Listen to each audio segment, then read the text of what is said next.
In 1944, Charlie Chaplin was the biggest movie star on the planet. So what happens when a man like that becomes the center of a scandal involving sex, power, pregnancy, the FBI, and the full appetite of the American press? Today, we're talking about one of the most explosive celebrity scandals of the 20th century, the one it reveals about fame, law, and who gets destroyed when scandal becomes spectacle. It feels like it's ripped from the tabloids, but it's really too complicated for history. Welcome to Too Complicated for History. I am your host, Isaac S. Loftus, joined, as always, by my ever-knowledgeable co-host, Dr. Lynn Robbins. Hey, everyone. And we come to you twice a month to bring you the history that has fallen through the cracks of your curriculum. And today, we are talking about someone that has something a little bit closer to my background, actually, funny enough. Lynn, would you mind introducing our guest?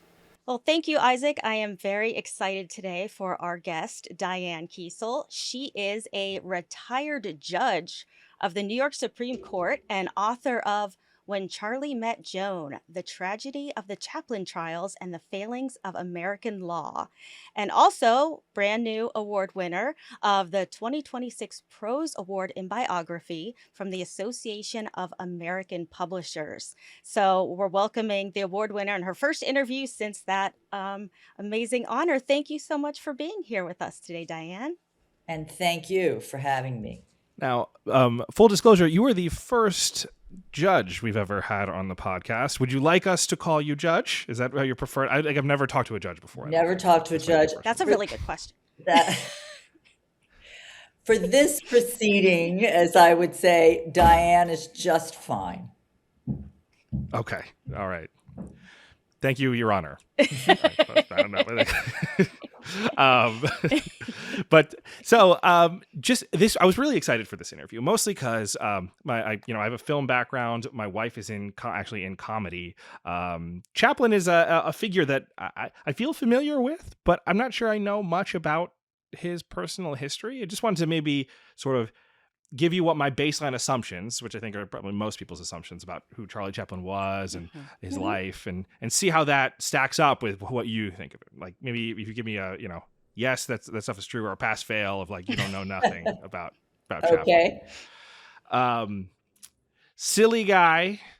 I'm not sure if he comes from an itinerant community background. I don't know what his ethnic background is at all, to be honest. But I know it's not, he's not like a Protestant American, and made The Dictator. This is his own stunts. Oh, that's sort of where I. Okay, that's about it. So far so good, but Charlie probably didn't know his ethnic or background, his heritage either. He was born in London in 1889 to a pair of very successful music hall stars, the equivalent of vaudeville. Oh. And he had a very comfortable life until he was about 5 years old, when his father started drinking excessively, and his mother, who had a long family history of mental illness, essentially started to go insane. She may have had untreated syphilis, unclear, or she may have simply had a long family history of insanity. The problem is there were no good pharmacology solutions in those days, so essentially she shuttled in and out of mental hospitals, and there was no safety net. Charlie essentially ended up in the workhouse with his older brother, eventually ended up in an orphanage school, and on the streets. He had a very, very unhappy childhood, actually. His father died at age 37 of severe alcoholism, and to survive, Charlie and his older brother joined a comedy troupe because that's what they knew. Their family had this, music hall background. And they both became highly successful. And Charlie came to this country in twice, but the last time he came was in 1912. And he was performing in vaudeville, and Max Sennett from the Keystone Comedies saw him, thought he was wonderful, and offered him a $125 a week movie contract in 1914. Here's the amazing thing. 3 years later, Chaplin got a $1 million contract from a different studio. He was that popular in his silent movies as the Little Tramp. Imagine that. And that's in about 1917. In 1917, $1 million. that's so the much equivalent money. of like over 20 million today. Oh my gosh. And by the way, he was, let's see, born in 1889. He was, in his 20s. That's oh amazing. my gosh. Yeah, he was the world's first rock star. Between 1914 and 1936, he made 66 movies in which he starred as the Little Tramp. You mentioned The Great Dictator. That was he actually wasn't the Little Tramp in that movie. The last movie in which he was the Little Tramp was in 1936, Modern Times. And then he retired that character because the talkies came in and that character was never going to work in talking pictures. Modern Times is the one with all the mechanical gears and things like that. Yes. I've seen clips of him. Yeah, okay. Yes. And it launched the career of a woman who may or may not have been his third wife, the actress Paulette Goddard. They lived together for 10 years and played a kind of cat and mouse game as to whether they were really married. His history with women, we'll have a lot of fun talking about that. Yeah, I think this your book needs to be a movie, first of all. Bring it on. Call your producer. I'm ready. Isaac, start writing a screenplay. It's so interesting, and I feel like the gossip, the media would have. I mean, they enjoyed it back then, but I feel like he'd be on the internet everywhere. He'd be on all of the gossip magazines, and the gossip is really juicy. Well, what I like about this story is I see it really has a number of levels. One, it's just an old juicy Hollywood story, right? But it's also a legal story. Right. It's also a story about government overreach, specifically the FBI. Hello, is that relevant today or what? And finally, it's a Me Too story. Because Chaplin's relationship with Joan, there was a lot of exploitation there. So it's multi-layered. Is the legal route how a former judge comes to write this biography? Is that, how you got interested in this? Yeah. I get asked this question all the time. And the way in which I came to this story is so dull and so weird. I've written several other books, but one of the books my first book was a law school textbook about domestic violence, because that's one of the areas I was working in, both as a prosecutor for a decade and as a judge. And I was updating the editions. I updated about every 7 to 10 years. And I was on the internet looking at cases involving domestic violence and child custody. And there was no domestic violence in Chaplin's life, but custody and Chaplin come together because of this Joan Barry thing. And I come across a 1953 Law Review article, I am not kidding, that talks about the travesty and miscarriage of justice involving the Chaplin paternity / custody suit. And I'm like, what? I never heard about this. So I open up this article. Indeed, it talks about how Chaplin ended up getting stuck paying child support for 21 years for a child that was not his because of these crazy evidentiary laws in effect in the mid-1940s. And I'm like, I've never heard of this. So I started researching it, and I went to the library, pulled out a couple of biographies of Chaplin, and this part of his life is always about 4 or 5 pages. And I thought, wait a minute, there's a story here. What really happened in this courtroom and what really was going on in his life? 21 years, imagine that, for a kid who's not yours. And it's upheld by the courts. And that's how I started looking at this. My background as a judge was very helpful because I knew where to look. I knew to go to the California State Archives to get old transcripts. I knew how to go to make Freedom of Information Act requests. So that enabled me to write this story in a way that somebody else might not have been able to. Well, I think that's a really interesting story and how you got into it personally. And I was in my pajamas when I read that article. I mean, this was one of those 1 o'clock in the morning in your pajamas, you're like this on the internet. That's when the best ideas happen. That's so true. You have that eureka moment and there's no one to tell because everyone's asleep. Yeah, exactly. So just for those of us who might not be familiar, not saying that I am, but for the audience listening who don't know, who is Joan Barry? Joan Barry was like every other young woman in the 1940s, probably a lot like my mother. These were women who grew up on movie magazines like Photo Play and Modern Screen, and they all wanted to go to Hollywood and be discovered. Joan Barry was born Mary Louise Gribble in Brooklyn, New York. She too came from a troubled family. Her father committed suicide when she was 6. Her maternal grandmother committed suicide by blowing out a gas lamp in 1914 and taking a deep breath. Her mother was a very severe, she was a very pious Catholic who liked her liquor. And her stepfather was a grifter, always on the lam, and he ended up in jail at some point in her young life. So needless to say, Joan was not anxious to hang around Brooklyn, New York anymore. And as soon as she graduated from high school, she goes to California, to LA. She makes her way there and she wants to be a star. The problem is she's got no theatrical training. She's quite pretty, but a lot of girls are quite pretty who go to Hollywood. She's got terrible teeth. She's got no money, no connections. And she goes out there for a while and it's a big failure. She gets arrested for shoplifting a dress at the big department store and she goes back home. She works as a secretary someplace, but then she finds out that a distant relative has a cousin who works at MGM. And she goes back to Hollywood and she talks her way into a screen test at MGM.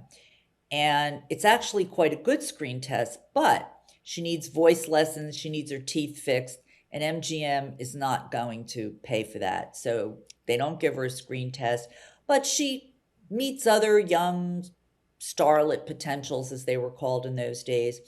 And through them, she starts meeting powerful men. And men are fascinated by her.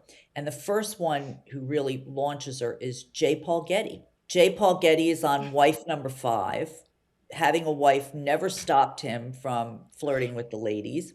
And he starts dating Joan and introducing her to powerful people.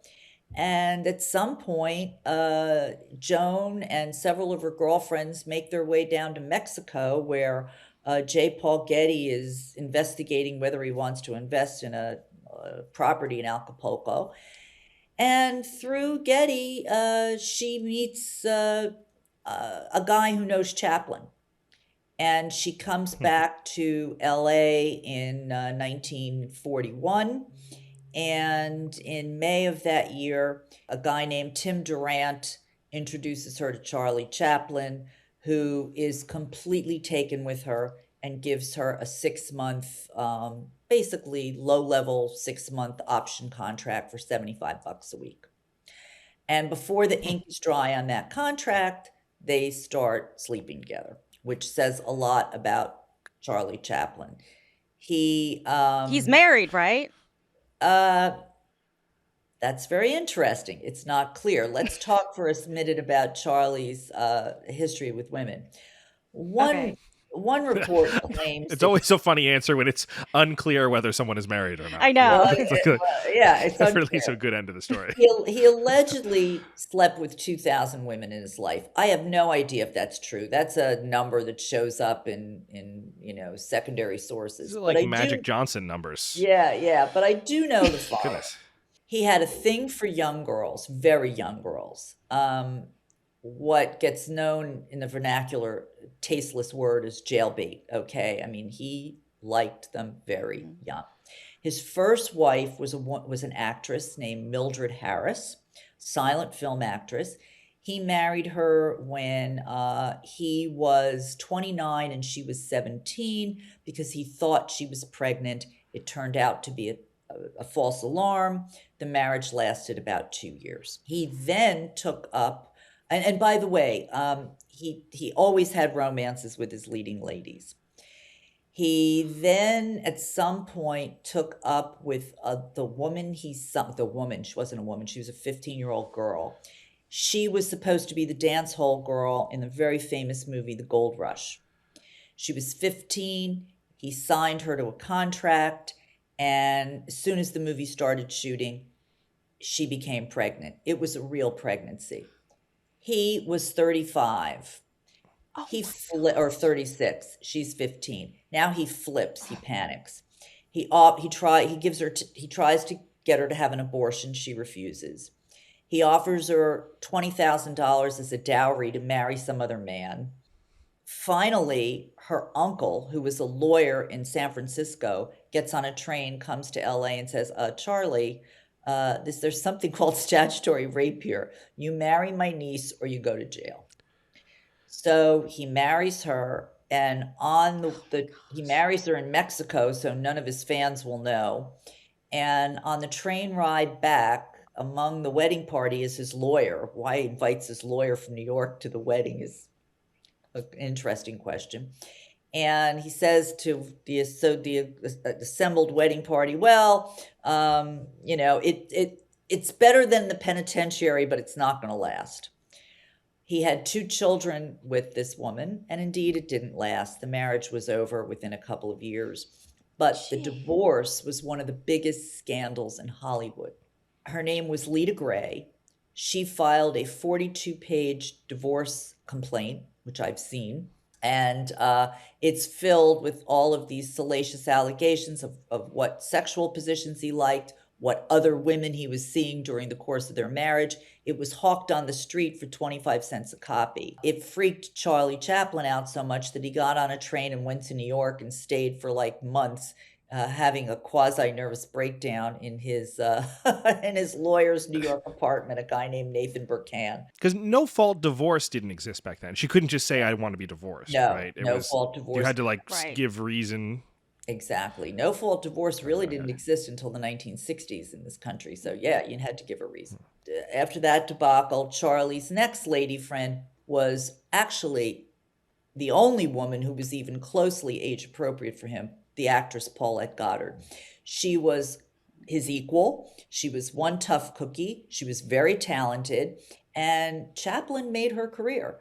He put her in Modern Times and The Great Dictator. They were together for 10 years, but for some reason, they always played very coy about whether they were married or not. And at the time he met Joan Barry in 1941, he and Paulette Goddard were sort of unraveling.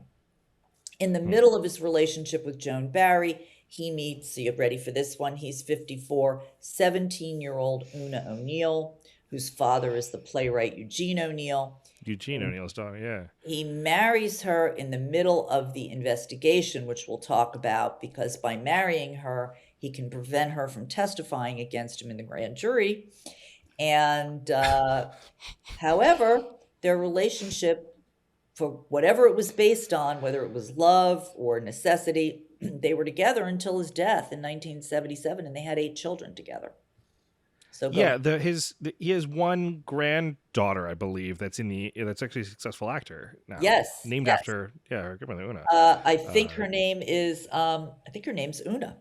Mm-hmm. Yeah, her name's Una. Yeah, she's named after her grandmother. Yeah, and she's quite beautiful and yes, very successful. Mm-hmm, mm-hmm. Yeah, but that makes Geraldine Chaplin was his oldest daughter with Una O'Neill.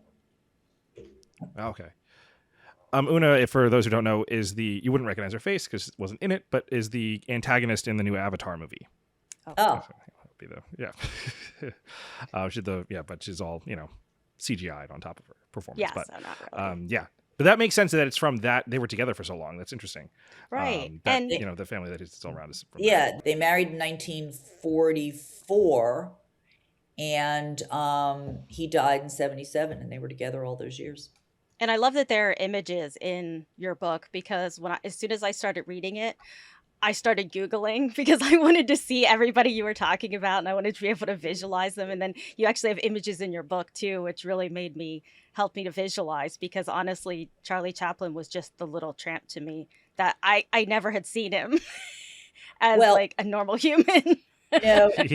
he's on the cover, and here he is, and he really was unrecognizable Yeah, without his tramp makeup, but he was really handsome. He he was was. only about 5'4" or 5'5", and he was catnip to women. Women loved him. They absolutely loved him, and, uh, so Just one Isn't of it those nice, Lynn, charmers. when it's not the 18th century and you can actually look up photos of people?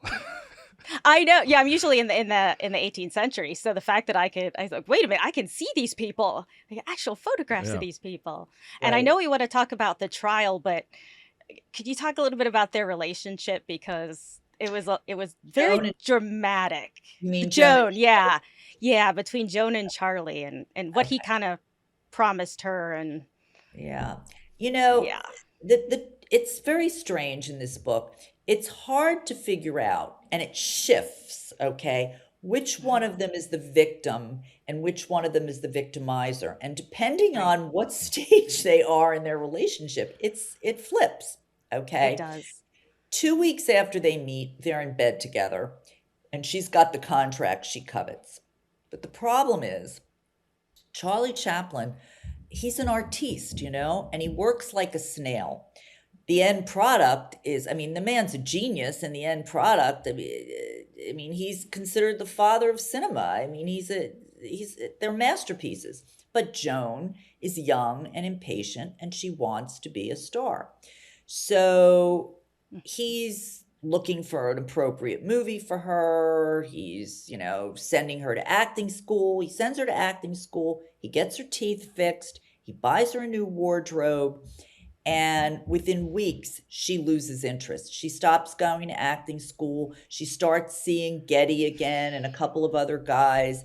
And she really doesn't want to do the hard work you have to do to be an actress.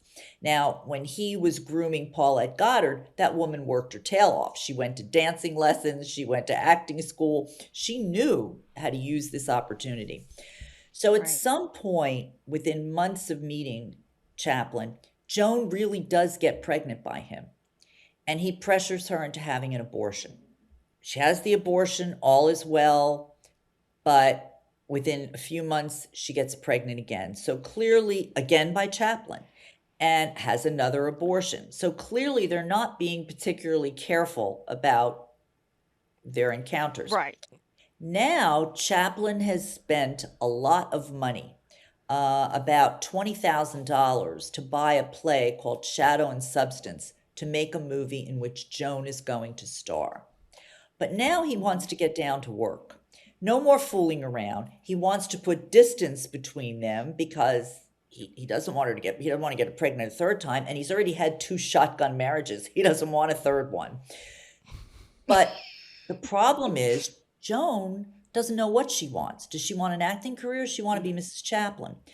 So she starts playing this hard to get game and says, I really don't want to be an actress anymore. I just want to go home to New York. I want to go home and get married. Pay my way back home and I'll leave and we can call it a day. And she thinks she's going to make Chaplin jealous.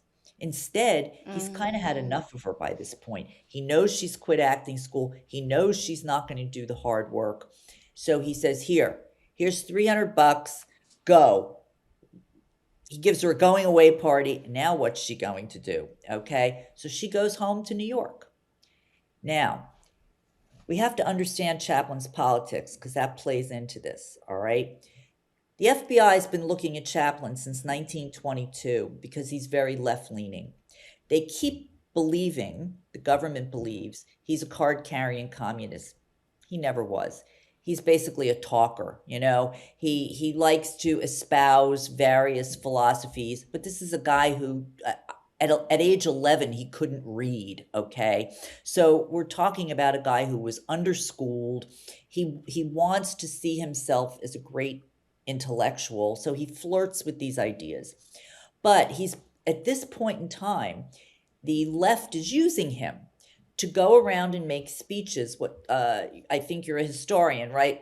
Dr. Robbins here, you'll understand the second front speeches. These were this was trying to get the United States to invade Europe before D-Day to help out the Russians.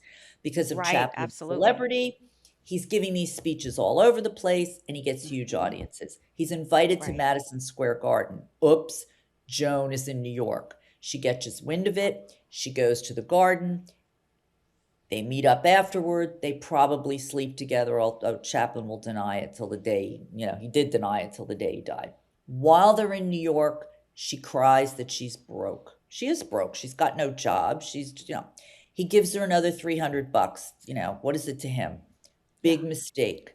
She uses that money to make her way back to California. She gets back to California, hoping to pick up the relationship where it left off, but now he's seeing Una O'Neill. He wants, and he's lost interest in this play he was going to make for Joan anyway.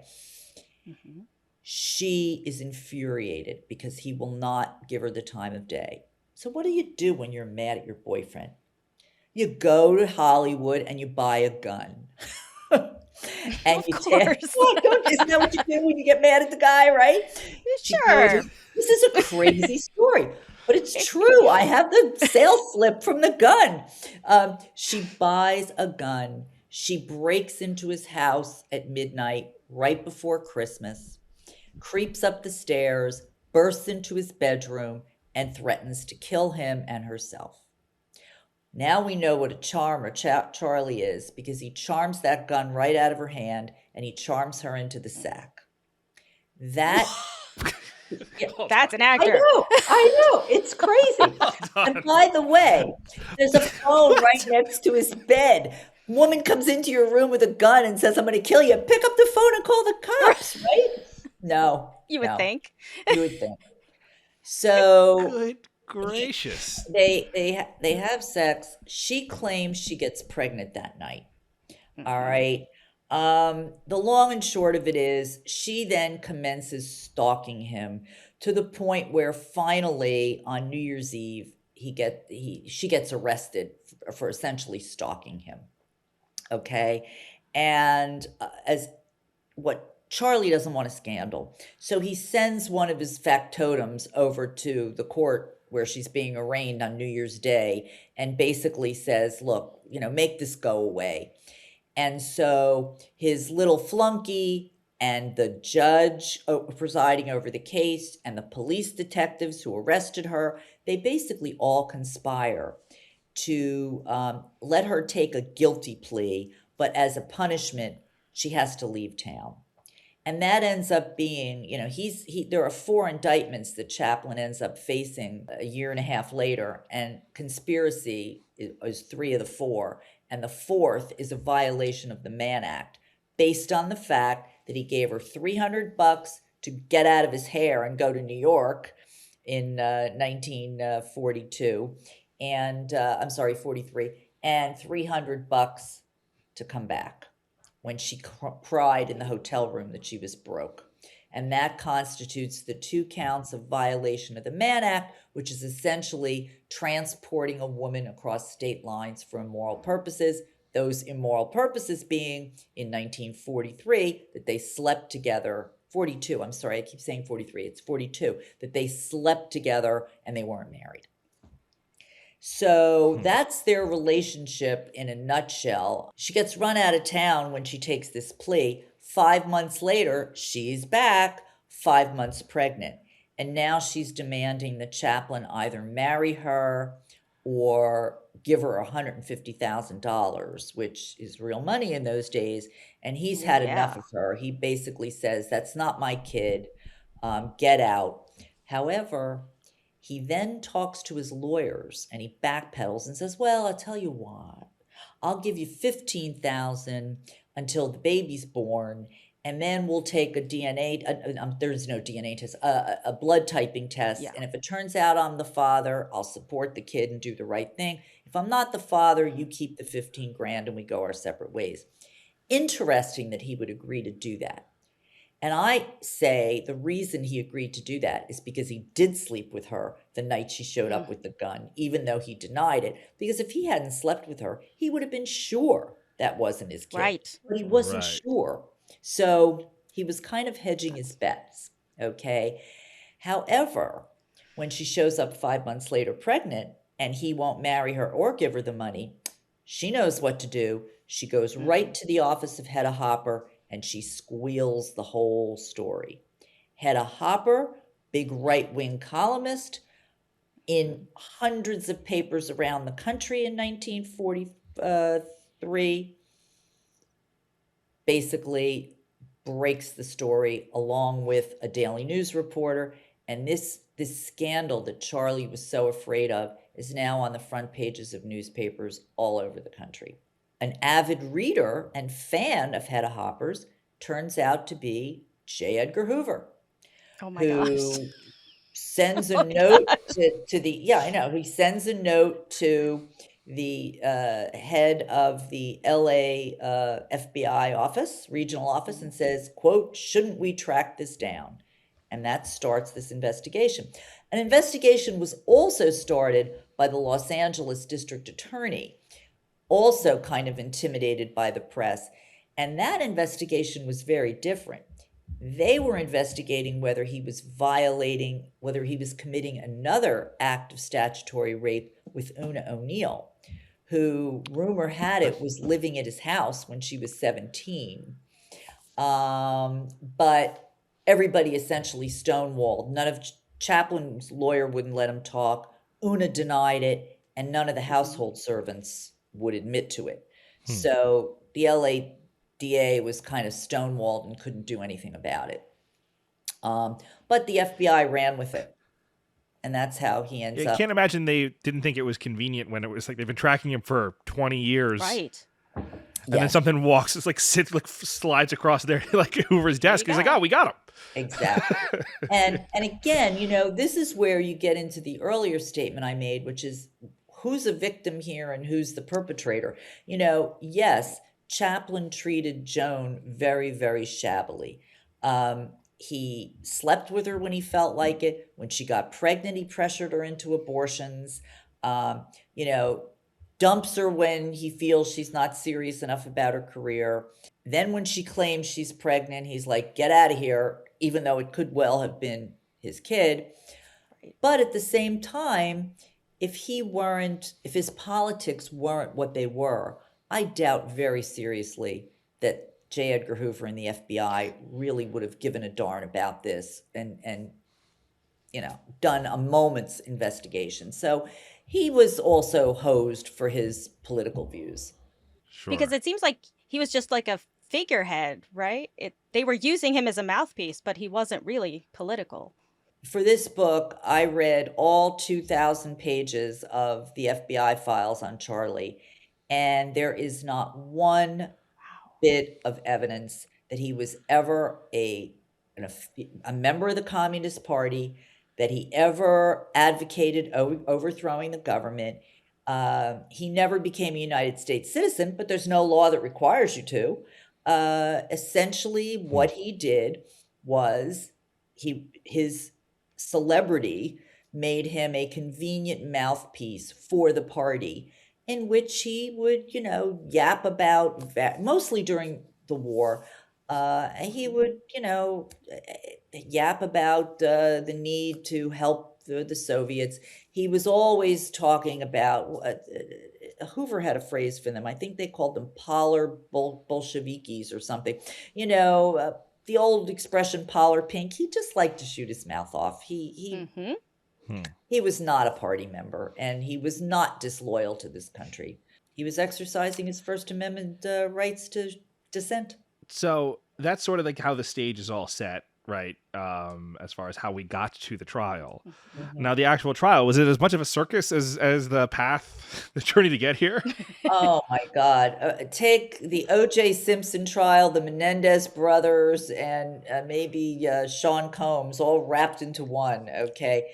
It was a media circus. And remember, there's no television, there's no internet. Mm-hmm. The newspapers are the name of the game, and newspapers from around the world covered this story. I mean, Charlie Chaplin was a rock star. He was the most recognizable man in the world. Again, you have to realize there's no entertainment in the world at this time other than going to the movies every Saturday. And, with Chaplin having made 66 movies, the world saw him a lot. So everybody wanted to be in on this trial. Plus, it was about sex, and all of the participants were good looking. Again, Joan's on the cover of the book. She's beautiful. She's got fiery red hair. She's gorgeous. Chaplin's handsome. They're famous. Let's go. So is this like the first Hollywood scandal? Like, would you say this is the first? Because now we have them all the time. But would you say this is the first kind of Hollywood? We do. Sort of the first Hollywood media scandal?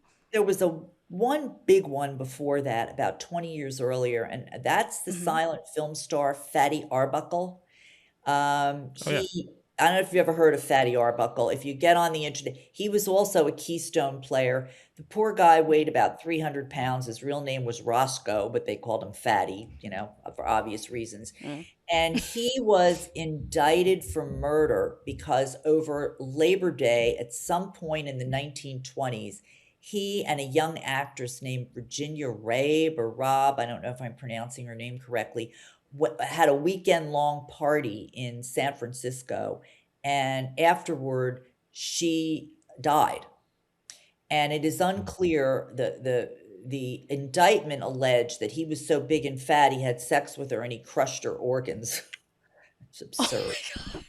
Yeah. Oh my gosh. Yeah. But in reality, she may have had a burst appendix. She may have had some type of, infection. The long and short of it is, I think he was tried 3 times. The first 2 times it was a hung jury. The third time he was acquitted, but it completely destroyed his career. And the Arbuckle scandal is why in Hollywood you had the production code that tried to clean up the movies and worried about the lifestyle of the stars because it was bad for business. So that was the first big scandal, but Charlie was right up there, the Chaplin trials. Okay. It was a brand new federal courthouse in downtown, gorgeous WPA project, beautiful, it's still there. And people lined up, several hours before. When the day Chaplin was arraigned, which was Valentine's Day in 1944, I don't know how they let all these people in, but the public lined the hallways and they're screaming "rat," and women are hitting him with their handbags and newspapers, and it's just a complete media circus. He hires one of the most famous defense lawyers in California at the time, a guy named Jerry Giesler. Jerry Giesler was known for getting actors who behaved badly out of trouble. The year before Chaplin, he rescued Earl Flynn, who was arrested and indicted for 2 counts of statutory rape involving 2 teenage girls on his yacht. He got him acquitted. There's a famous choreographer named Busby Berkeley who got drunk and was driving the wrong way up a street one night and killed somebody. He got him off of that. So Oh my gosh. Chaplin hired Giesler. And then, of course, Chaplin was a little bit of a cheapskate, even though he's rich, and then groused about how much money he cost. But he got his money worth from Giesler. The trial lasted for 2 weeks, and at some point in the trial, the tide turned, and it became there were 4 indictments, but the one that the government tried first was the sexiest one, the Mann Act trial, because that was all about sex and Joan. The others were about conspiracy, very legalistic. About a week and a half into the trial, basically once Chaplin took the stand, world's greatest actor, right? The tide completely turned, and he really presented himself as the victim of an insane stalker. and the jury, populated with women who had a kind of a crush on him, he was acquitted in only a few hours. And the same audience that was hitting him with rolled up newspapers in the beginning were all lined up to shake his hand. Now, the trial is very interesting because the presiding judge, federal judge named James Francis Thaddeus O'Connor, a Roosevelt appointee, was a very, very close friend of J. Paul Getty's and was a friend of Joan's. Getty had dated Joan. The judge had dated Joan. Getty was witness. Joan was the star witness, and the judge never revealed that information. He presided over the case and did not tell anybody that he had gone out to dinner with Joan and Getty together, and he had had one afternoon date in his apartment with Joan. Now, very interesting. Joan recognized that this could be a problem, and she tells the prosecutor who's prepping her for trial. Okay? And and she tells the prosecutor prepping her for trial, and the prosecutor is like, oh my God, what are we going to do here? And he grills her and says, are you sure you never slept with this guy? Do you promise me you never slept with this guy? And she says, no, I had one afternoon date with him. And what happened was I went to his apartment, we had lunch, and I insisted that he keep the door open. Okay. So, prosecutor essentially goes to Hoover and tells Hoover, and J. Edgar Hoover recognizes, because he's a lawyer, by the way, he recognizes there's something fugazi about this. Are you kidding me? But they don't make a motion to recuse him, and he presides over the case. Now you can ask yourself, I know you're speechless. Yeah, Your mouth, right? I'm more speechless. He wasn't able to get a conviction. I'm like, if he was out to get judge, that's probably why they didn't make a motion, because I'm assuming that guy's going to be on her side or whatever. He's friends, they hung out, all those kinds of things. That may that may be what he was thinking. But the big problem was that the defense tried to bring in a lot of evidence about Joan's prior sexual history to show that Joan was a bad girl and Joan was a stalker, and therefore you shouldn't believe what she has to say. And the judge kept a lot of that out.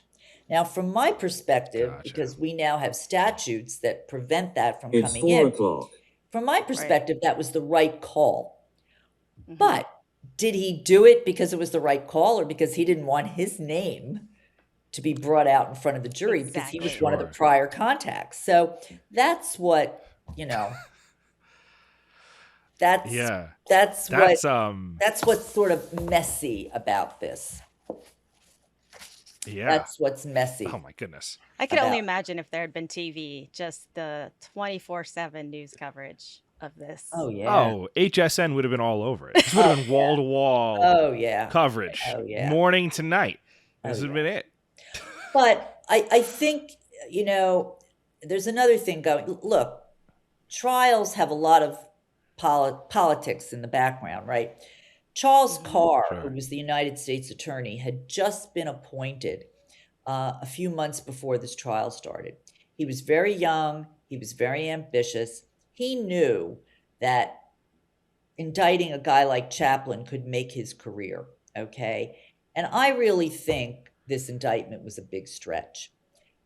He gave her $300 to get out of his hair. When she said, I want to go back to New York, he was so done with her. She goes back to New York in September, of 1942. He doesn't go to New York to make that second front speech until October. So how in the world do you link the $300 that he gave her to this inappropriate sexual act in New York? He didn't invite her to come to the second front speech. She shows up. Mm-hmm. She invites herself, essentially. Then she says, I have no money. I'm broke. He gives her $300. He doesn't invite her to come back to New York. She doesn't come back to New York with him. She comes back to New York a couple of months later. And interestingly enough, I'm sorry, back to California. On the way back to California, she uses that $300 to go visit J. Paul Getty, who's now living and working in Tulsa.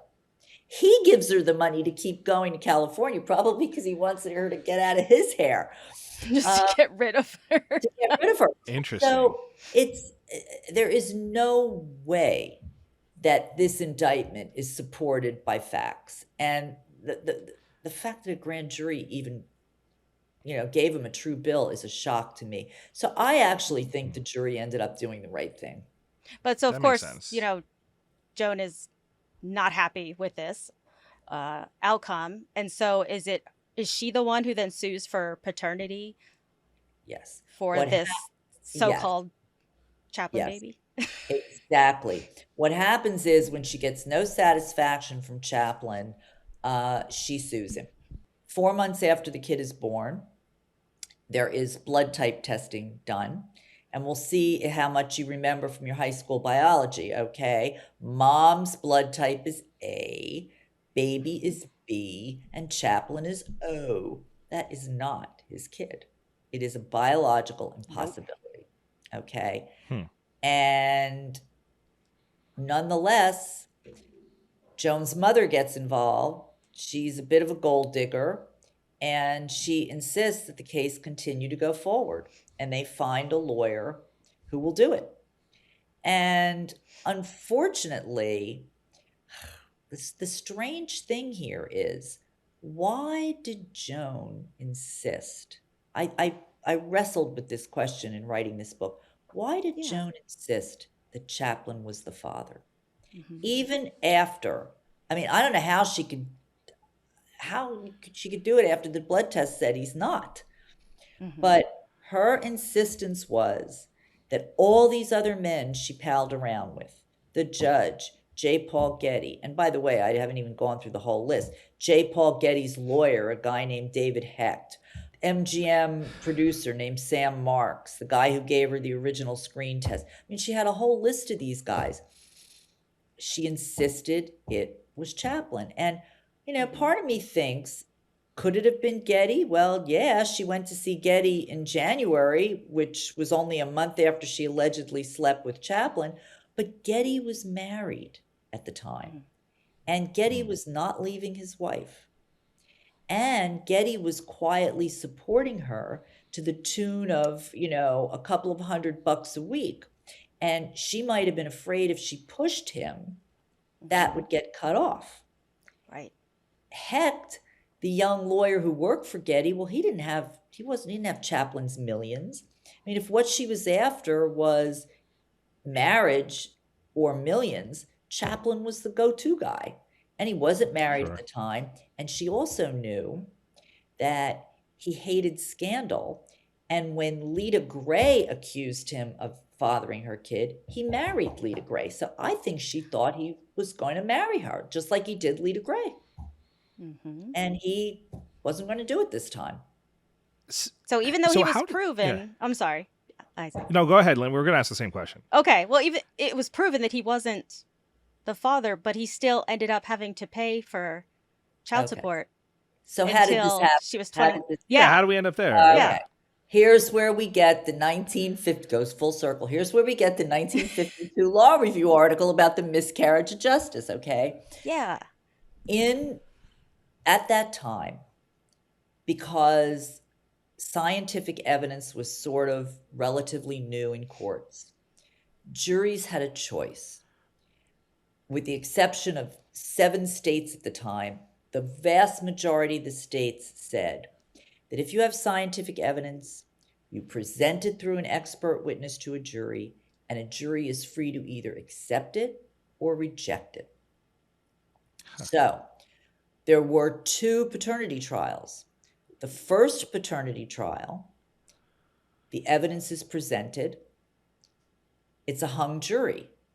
The majority of the jury says the blood evidence says it's not him. It's not him. But they didn't acquit him. They hung, which meant you could retry the case. Now, Chaplin testified at the first trial. The experts testified at the first trial. Joan testified at the first trial. The baby was held up, and you looked at Chaplin. Does the kid look like you? Okay. In fact, I think I have a picture in the book of the baby being held up in court. But during that trial, the lawyer that Joan's mother found for Joan was this very, very strict Catholic, famous lawyer in his day, Joe Scott. He was already in his late 70s at the time of this trial. He was an old warhorse, and he thought Chaplin was, this guy was the father of 9 kids. He went to church every single morning of his life. He just thought Chaplin was a dissipate, and he hated him. And he started insulting him on the witness stand, called him a runt of a Svengali, a cheap Cockney cad. Terrible insult. And the judge didn't protect Chaplin on the stand. Chaplin was furious. So when there's a retrial now, Chaplin decides, screw this, I'm not going back. In a civil trial, unlike a criminal trial, you don't have to show up.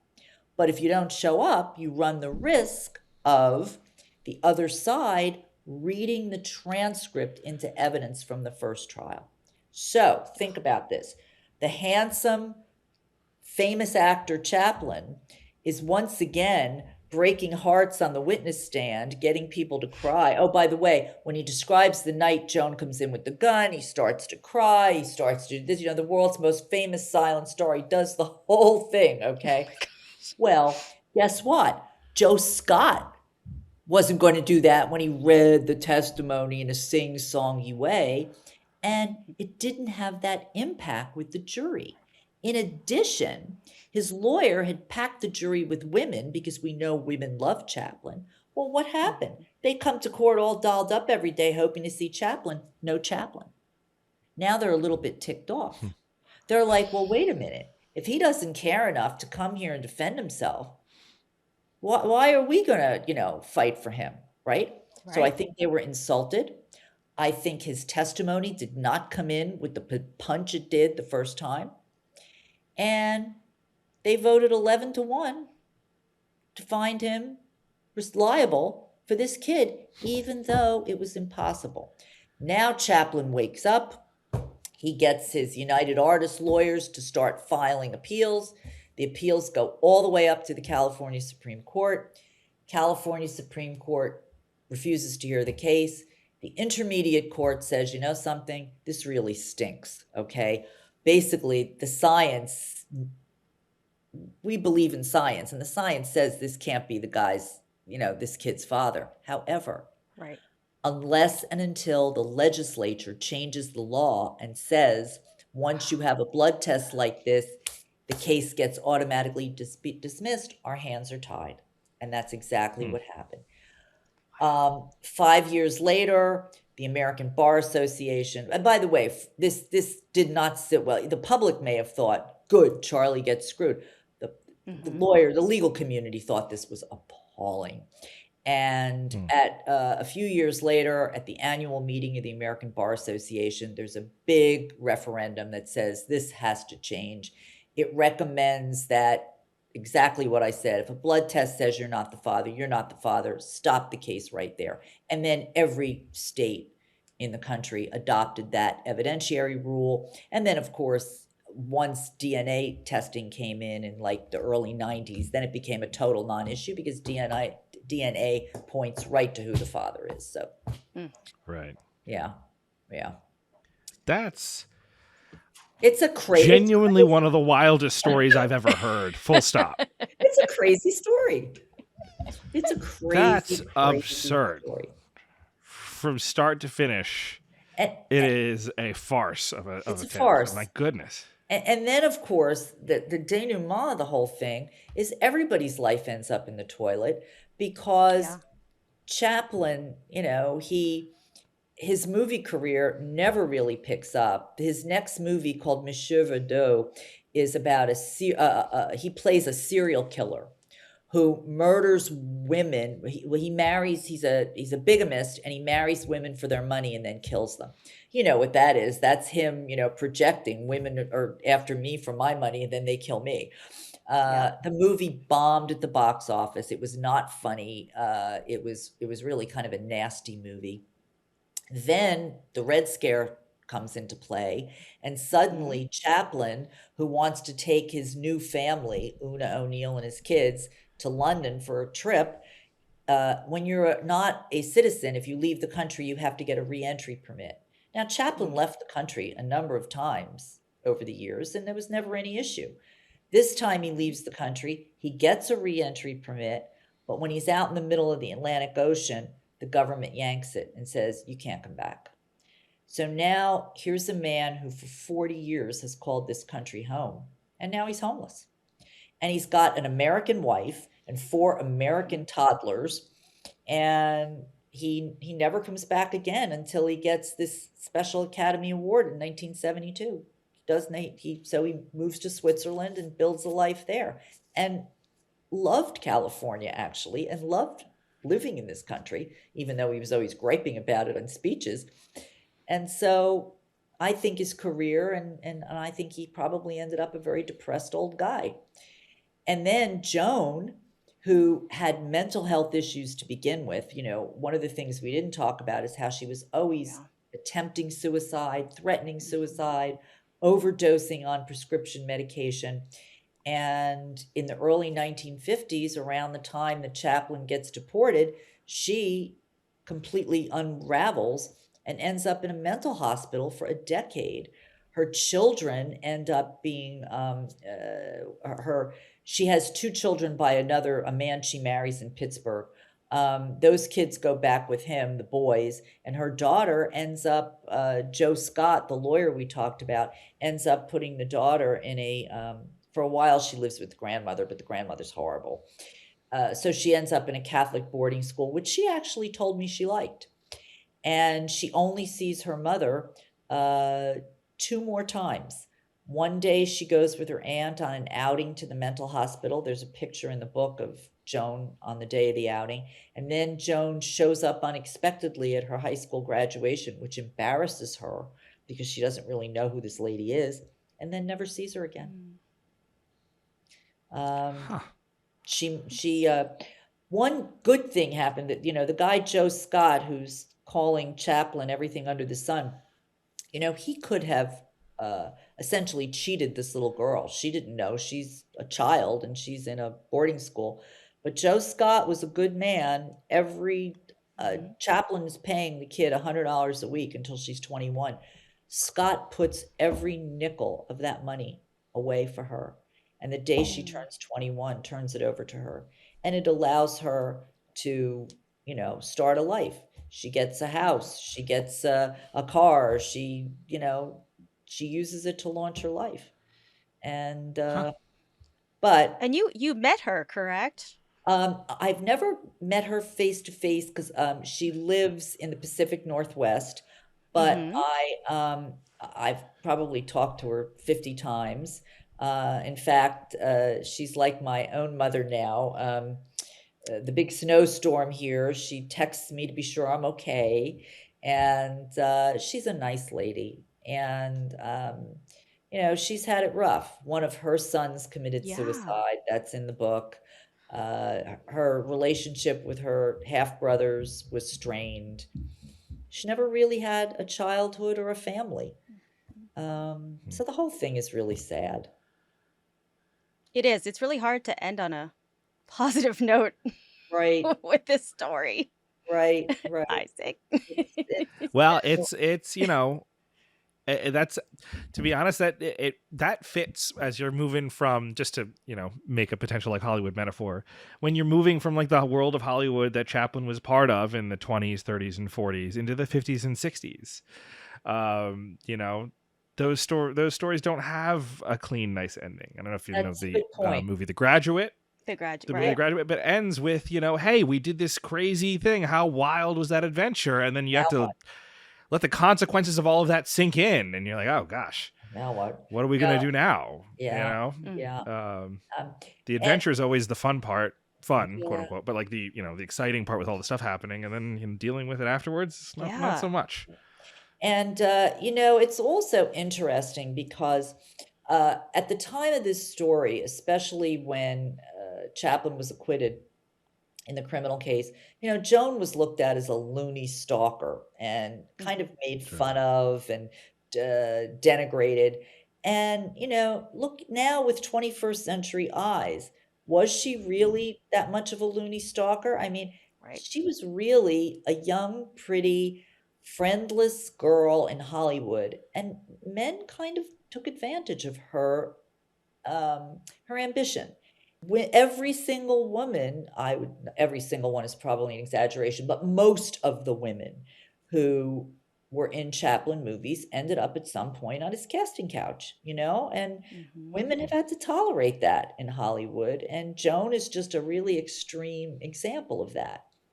So that's what I've said over and over. It's hard to know where I think your sympathies shift. One of the things I say in the introduction about the book is, the world keeps turning, and as it turns, we see this story with different eyes. Yeah. Right. It feels like, because with Joan, you're getting her story from other people. You're getting it from the media. You're getting it for Chaplin. And if you look at her childhood, of course, she's going to have abandonment issues. She didn't Mhm, have a family, and she mhm, has mental health issues, which means it's even easier to take advantage of her. mhm, mhm. And so it does feel wrong to just see her, as this lunatic stalker, like Yeah, she was Yeah. portrayed. yeah. The actually, you know what? The better modern comparison isn't like the Diddy, the Sean Combs trial or anything like that. It's the Depp Heard case. It's like that, like the circus around like who's the one that's bad, the Johnny Depp Amber Heard stuff from a Right, few years right. ago, Oh, right? yeah, yeah. Right? That's a Yeah, good like it's point. it's that feels where it's like, okay, everyone in here was pretty terrible at some level, right? Like Right. in some form or fashion. And yes, people are trying to take advantage of each other. But no one's entirely absolved from stuff, right? Right, But like, right. hey, you end up in a similar fashion. Amber Heard walked away from that thing with her reputation sort of just ripped in I half, know, I know, I by know. a But more everyone powerful, still more famous, will more love Right, wealthy Johnny Depp. right, man, right? Yeah. exactly. That is unbelievable. And I can't believe that you're the first person to write a book about this. Like, that Well, is crazy it's sort of in, to me. it's not, it's an old story, but it's never been, nobody ever took a deep dive into it. I mean, again, Right. every Yeah. biography you read of Chaplin, this story is in it. Uh, Right. 5 Right. pages, basically. And again, this loony stalker came in and upended his life. And yeah, that's partly true. The other analogy, I guess, a lot of newspapers were always comparing Woody Allen with Mm. Charlie Hmm. Chaplin. And again, it all depends on what era you're looking at this in. Right. So for example, in 1972, Hollywood decides we've treated Chaplin terribly.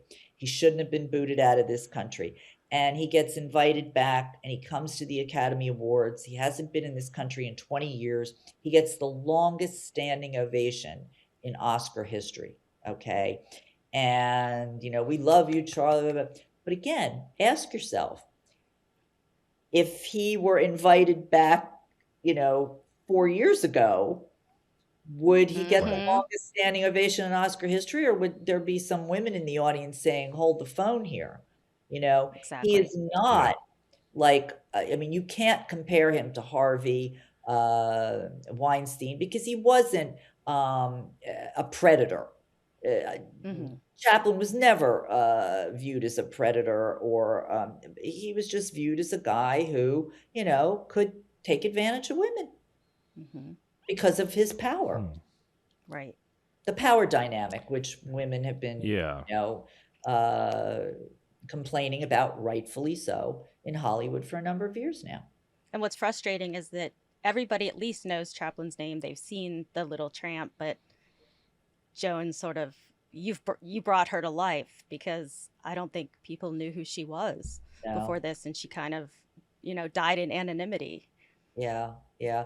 Very sad. After her relationship with Chaplin, some small-time agent picks her up, and she gets a little singing career for a couple of years in these like third-rate bars and venues, and they promote her as Charlie Chaplin's protege, and that doesn't last very long, and she kind of unravels on the singing tour.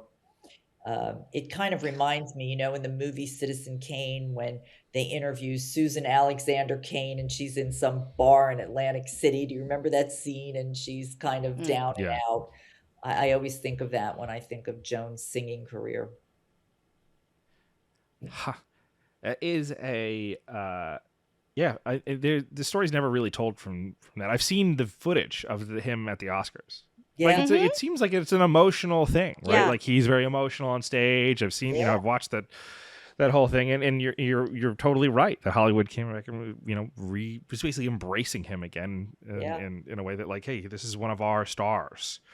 And I'm sorry, and remember why they're embracing him. It's 1972. Hollywood is totally, they've got to make amends for the blacklist, and they're totally, they're probably largely opposed to the war in Vietnam, which was ripping this country apart at the time. Right. So, well, not to make a morbid joke about that, they were embracing him. I was like, you're one of us. All the bad parts about him too, which is 100% true. They were still like, that's a good point. That stuff lined up perfectly. Yep. Still. I tried to interview. I really wanted to interview Jane Fonda for this book, because she won the Oscar that night for Clute. And if you remember, she was at that time a very outspoken anti-war activist. And I wanted to ask her simply one question. When you saw him walk on the stage and saw what happened to him because of the blacklist, did you have any fear that somehow this could be your future if the politics changed at some point? But she just would not, I reached out in many ways. I could not snag an interview with her. I was so curious as to what was going through her mind that night. Well, I think you were the perfect person to write this because of your background in law. I feel like you needed that. That was needed to really get to the heart of this story. Well, it certainly helped me. I knew where to look. I knew what to look for. And I understood laws of evidence and how screwy things like this can happen. And also, it was very useful for me when I was analyzing the federal trial, the evidentiary calls that Judge O'Connor was making and why. So my background was useful there. Well, that's it is a remarkable story, and I think Lynn is totally right that it really did take a subject matter expert, not just a historian, to sort of really explore and tell the story. And just to remind all the listeners here, the name of the book is called "When Charlie Met Joan: The Tragedy of the Chaplin Trials and the Failings of American Law." This is awesome. And I hope a bunch of our readers pick up the book, because it's a pretty great. A bunch of our readers, a bunch of our listeners, pick up the book. It's a great read. We'll have a link down in the show notes, so just skim down. You can click and purchase it, and you will not regret it, because it's a really fast read too, because you can't put it down. Thank you very much. Yeah. Is there any place, and we'll obviously put these links in there, but is there any place that our listeners might be able to follow your work if you for your next book when it comes out? Do you have a Substack? Do you post online or anything like that? On your website? I have a website, www.dianekiesel.com. But at this point, my next endeavor, unless you go to law school, you're not going to be reading about it, because I am in the midst of updating my domestic violence textbook, which is important. It's used in law schools Oh, around yeah. the country. So that's an important book. And I'll be finishing that up this spring. And then I'll be thinking about what my next project might be. All right. Well, Very exciting if things it to come. is, yeah, not a textbook, I will be looking very much Yeah, I forward don't to think that you'll be next looking for project. the textbook. I'd avoid that. I wouldn't know what to do with it Yeah. one way or another. But thank you so much for being with us. Thank you. Diane, Judge, Your Honor, Yes. thank you. This Thank has been an you for awesome having me. conversation. It's been fun. We've had a great conversation, haven't we? Oh, it's been fantastic. Thank you so much. Thank you.